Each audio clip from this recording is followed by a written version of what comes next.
Dans cette réflexion que je vous propose, j'essaie d'explorer, disons, l'hypothèse qui est celle-ci.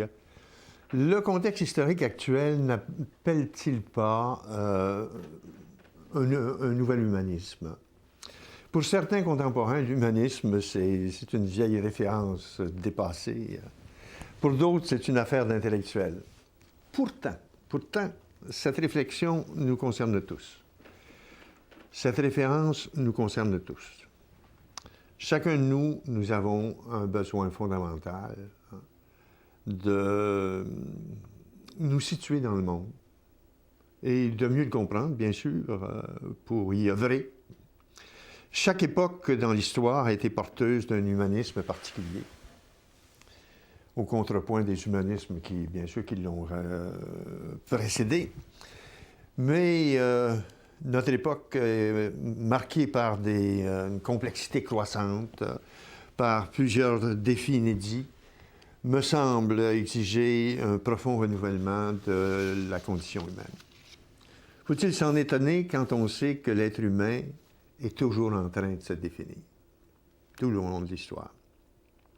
Contrairement à l'animal, totalement régulé par son instinct, même dans notre vie personnelle. Aujourd'hui, plus qu'hier, nous tenons à engager notre propre histoire et à la repenser aux différentes étapes de notre vie. Alors qu'autrefois, on était plutôt tenu de reproduire des comportements des générations qui nous ont précédés. Cela vaut pour nos sociétés actuelles de plus en plus éloignées des conditions, des styles de vie de nos ancêtres. J'ai lu quelque part que nous étions davantage fils des temps présents que de nos pères. Il y a une part de vérité là-dedans. Mon style de vie, j'y reviendrai d'ailleurs, de mon arrière-grand-père, puis le style de vie que je vis même avec des gens de cultures différentes. Il y a toute une distance. Donc, il sera question de cela dans cet exposé. Alors, donc, nous vivons dans un contexte historique fort différent des précédents, y compris au chapitre de l'humanisme qui veut le penser et l'assumer. Bien sûr, c'est une réflexion qui est très ambitieuse et pas moins circonscrite par les limites de ma pensée séculière qui me condamne à en parler avec modestie. Ce serait illusoire de tenter une synthèse exhaustive de cette immense question. C'est pour cela que je vais adopter un propos qui donne à penser plus qu'il ne dit quoi penser. D'où mon recours pédagogique à des métaphores, à des récits, à des repères, dans une démarche qui renvoie chacun à son propre positionnement et à la tâche commune de construire ensemble et progressivement ce nouvel humanisme. Mon exposé comporte deux volets. Le premier porte sur le nouvel humanisme et la deuxième, sur moins étoffé, parce que mon principal sujet, c'est le nouvel humanisme, mais sur la question très discutée présentement, à savoir les rapports entre la laïcité et la religion, comme un des tests de vérité du nouvel humanisme. Qu'on soit d'esprit religieux ou d'esprit laïque, qu'on soit de telle ou telle culture ou classe sociale ou nation, nous sommes tous, d'abord et avant tout, des êtres au monde. Bien sûr, nous nous situons dans le monde à partir de notre propre histoire, de notre propre culture, mais nous n'en partageons pas moins la même condition humaine de base.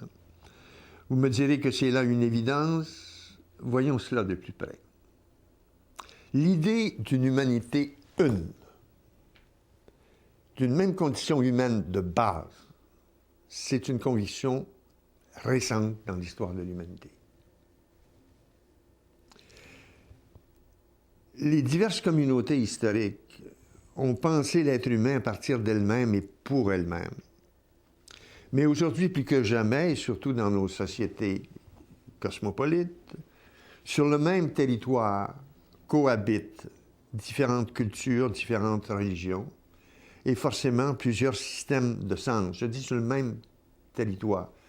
Vous me permettez un langage un petit peu savant, mais je pense bien compréhensible.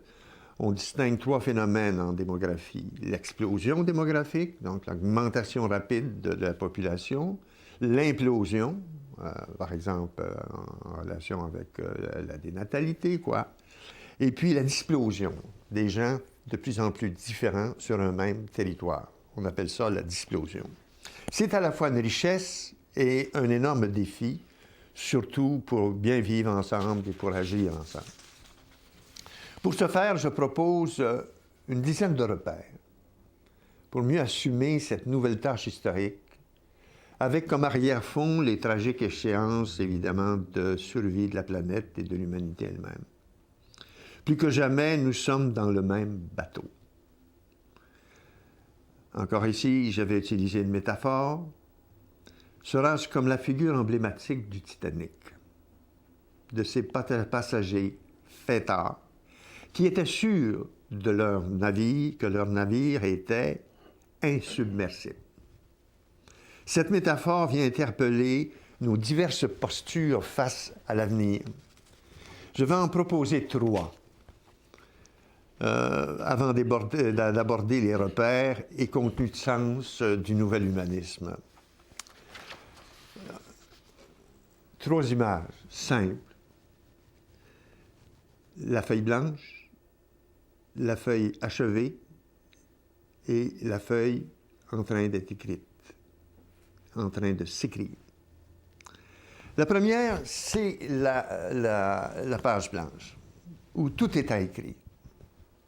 Notre situation historique serait tellement inédite et neuve que tout recours à l'histoire qui nous a précédés est inutile, et même aveuglant.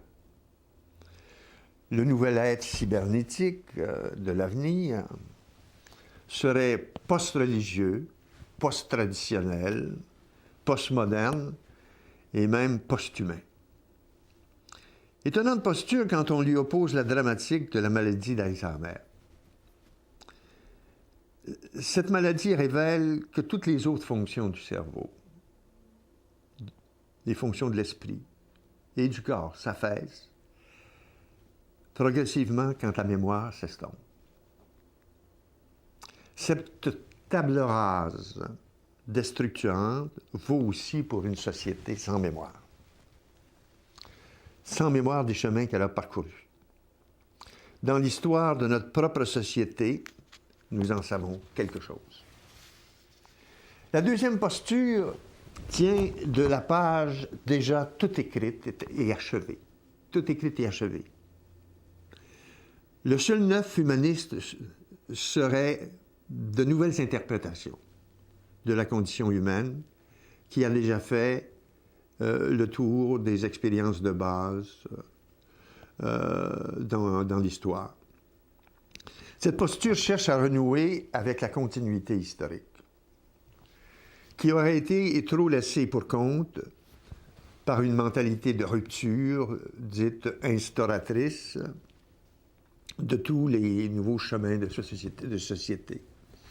Selon cette posture, la mémoire longue est nécessaire à une dynamique d'avenir et de long terme. Surtout dans une société toute centrée sur le présent et sur le court terme, pratiquement dans tous les domaines. Dans un colloque récent, des jeunes cégepiens venus de tous les coins du Québec nous ont demandé